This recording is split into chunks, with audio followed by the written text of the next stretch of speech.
مرات كتيرة هتلاقي الناس تقول لي محدش حاسس بيا، محدش حاسس باللي بيدور جوايا، محدش فاهمني، كله بيتكلم لأنه مش جوه الموضوع. بس نفسي أشجعك النهاردة وأنت بتسمعنا، في حد حاسس بيك قوي وفاهم اللي أنت بتدور بيه واللي أنت عبرت فيه، لأنه هو كمان عبر في نفس الحتة ومضى في نفس الظروف اللي أنت عبرت بيها. مين ده؟ المسيح لكل المجد، اللي جه على الأرض وتشبه بينا وخد صورتنا، ومش بس كده لكن عبر بكل اللي احنا بنعبر بيه. فهو مكتوب عنه انه تجرب في كل شيء، مجرب في كل شيء مثلنا بلا خطية.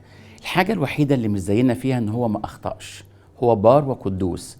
هو اللي قال من منكم يبكتني على خطية.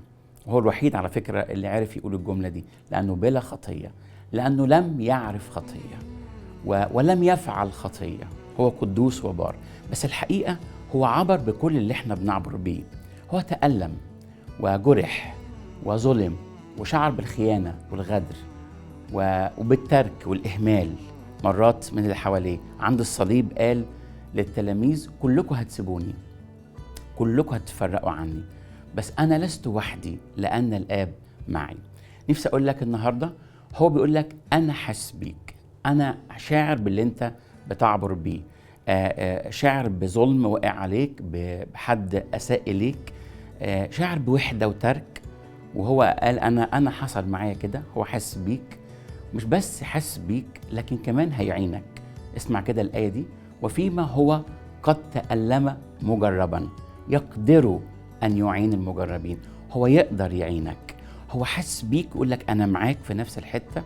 هو شبهك، هو خد صورتنا ومر بنفس الظروف دي عشان يقدر يمد ايد المعونة ليك.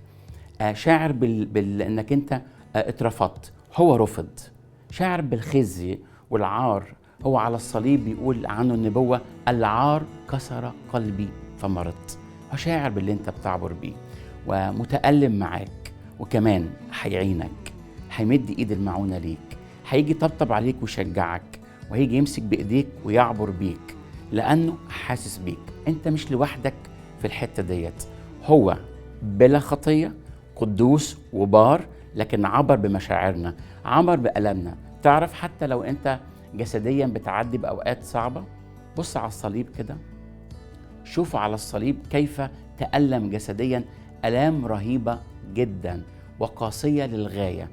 وانت في مرضك وانت تعبان جسديا، بص عليه وقول له أنا تعبان، يقول لك وأنا عارف اللي أنت بتعبر بيه، أنا اتألمت، أنا أعينك يقول الرب، أنا أسندك، أنا أشجعك. وبمعيته معاك يمسك بإيديك ويسندك ويشجعك ويديك طاقات جديدة. نفسي أشجعك قوي، أنت مش لوحدك، وفي حد حاسس بيك وفاهمك كويس جدا جدا، ومش هيتخلى عنك. حتى لو الكل تخلوا عنك هيكون هو معاك للآخر. هو شبهك بس ما فيهوش غلطة. آمين.